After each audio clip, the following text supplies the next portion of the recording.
গত 15 এপ্রিল 2025 মঙ্গলবার থেকে শুভ সূচনা হয়েছে বাংলা নববর্ষ 1432-এর। আর এই পয়লা বৈশাখের দিন আমরা বাঙালিরা সকলেই বাঙালিয়ানায় মেতে উঠি। কিন্তু বছরের বাকি দিনগুলোতে কি আমরা আমাদের শিকড়কে আস্তে আস্তে আলগা করে দিচ্ছি না? আমাদের অজান্তেই আমাদের মা ঠাকুমারা যে সকল বাঙালির সংস্কার, লোকাচার আমাদের মধ্যে দিয়ে গিয়েছিল, তা সময়ের সাথে সাথে কালের নিয়মে আমরা ভুলতে বসেছি। বাংলা ও বাঙালির সংস্কৃতি, লোকাচার কিংবা আমার আপনার ছোটবেলায় বন্ধুদের সাথে সেই সুন্দর সুন্দর খেলা, সেটাও কি হারিয়ে যাবে বর্তমানের মুঠোফোনের গেমসের নেশায়? আমাদের বর্তমান প্রজন্মকে আমরা শুধুই কি দিয়ে যাব? যান্ত্রিকতায় ভরা আমার আপনার মনে ভিড় করা এই দুশ্চিন্তাগুলোকে মেটাতে তাই পথে নেমেছে প্রবাহিনী নামক এক সাংস্কৃতিক সংস্থা।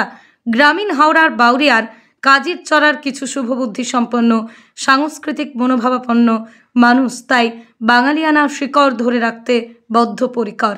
এই প্রবাহিনীর উদ্যোগে 16 এপ্রিল বুধবার বাউরিয়ার কাজীর চড়া চৌরাস্তা সংলগ্ন এলাকায় অনুষ্ঠিত হল বাংলা নববর্ষ 1432-এর অনুষ্ঠান। এদিন গ্রামবাসীরা প্রবাহিনীর কাছ থেকে উপহার পেল বাঙালি সংস্কৃতিতে ভরপুর এক সন্ধ্যা। এদিনের এই সাংস্কৃতিক সন্ধ্যা হারিয়ে যাওয়া বাঙালিয়ানাকে উজ্জীবিত করতে সাহায্য করবে বলেই সুশীল সমাজ মনে করছেন। এদিন নাচে গানে ছন্দে বাঙালিয়ানায় মোড়া এক অনবদ্য সাংস্কৃতিক অনুষ্ঠান উপহার দিলেন প্রবাহিনীর সদস্যরা।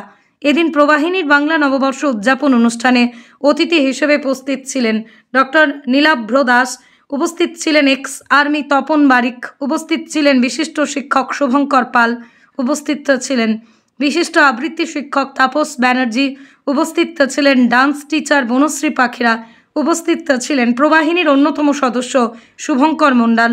ওনার পরিকল্পনাতেই সমগ্র অনুষ্ঠানটি অনুষ্ঠিত হয়।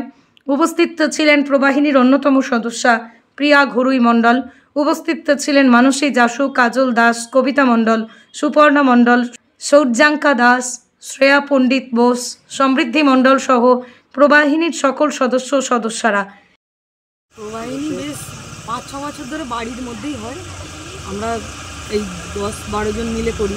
কিন্তু এবারে ভাবলাম যে এই পরিবারটা একান্নবর্তী হয়ে উঠুক, তাই আমাদের এই অনুষ্ঠান আজকে মঞ্চে, যাতে সবাই মিলে আমরা দেখতে পারি।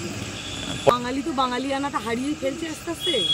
পয়লা বৈশাখটা এই কারণেই, কেননা এটা এই একটা দিনেই বাঙালি বেশি করে বাঙালি হয়ে ওঠে, তাই এই দিনটা উদযাপন করলে বাঙালিয়ানায় ভরপুর হয়েই আসবে।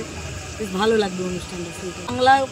বাংলার যেসব রীতিনীতি আচার অনুষ্ঠান হারিয়ে গেছে, তার উপরেই নাচ গান কবিতা থাকে এবং বাংলার কিছু, এটাই সামাজিক বার্তা দেবো। আধুনিকতা হোক, কিন্তু আধুনিকতার মোড়কে বাঙালি যেন বাঙালিকে না ভুলে যায়।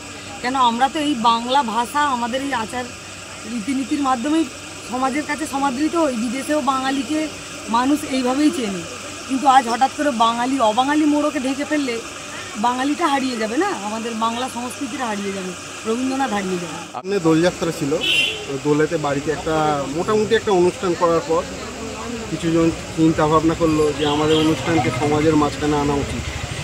আমরা বাঙালি বাংলা যে কালচার, টোটাল ব্যাপারটাই সবাই ভুলে গেছে। চিন্তা ভাবনা করা হলো বাঙালি জগৎকে বাংলার মাঝখানে এনে কিছু একটা নতুনভাবে বার্তা দেয়া।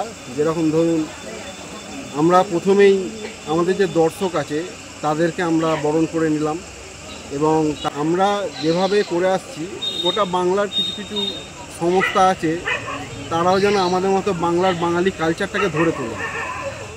অনুষ্ঠানটার উদ্দেশ্য ছিল যে বাংলা নববর্ষের দিনে, ঠিক আছে, বাকি প্রত্যেকটা বাঙালির যে কালচারাল ব্যাপারগুলো, যেমন প্রত্যেক মাসের যে উৎসবগুলো, প্রত্যেক বাঙালির যে খেলাধুলা, যে হারিয়ে যাওয়া খেলাধুলাগুলো, ঠিক আছে, সেইগুলো যাতে বাঙালির সাধারণ মানুষের কাছে পৌঁছে দিতে পারে। আগামী দিনে আমাদের এই কালচারাল বিষয়গুলোকে চালু রাখবো, আর পরবর্তীকালে আরও নতুন কিছু উদ্যোগ নিয়ে, ঠিক আছে, সেগুলো চিন্তাভাবনা করা হচ্ছে। এইভাবে প্রথমে সাংস্কৃতিক উৎসব দিয়ে শুরু করা হয়েছে, পরবর্তীকালে সোশ্যাল ব্যাপারগুলো নিয়ে, ঠিক আছে, অন্যান্য বিষয়গুলোকে নিয়ে, ঠিক আছে, আস্তে আস্তে শুরু করা। এভাবেই প্রবাহিনীর সদস্যরা বাঙালিয়ানাকে উজ্জীবিত করতে, বাঁচিয়ে রাখতে কাজ করে চলুক। পুরো আমার কলম টিমের পক্ষ থেকে এই আশায় রাখি।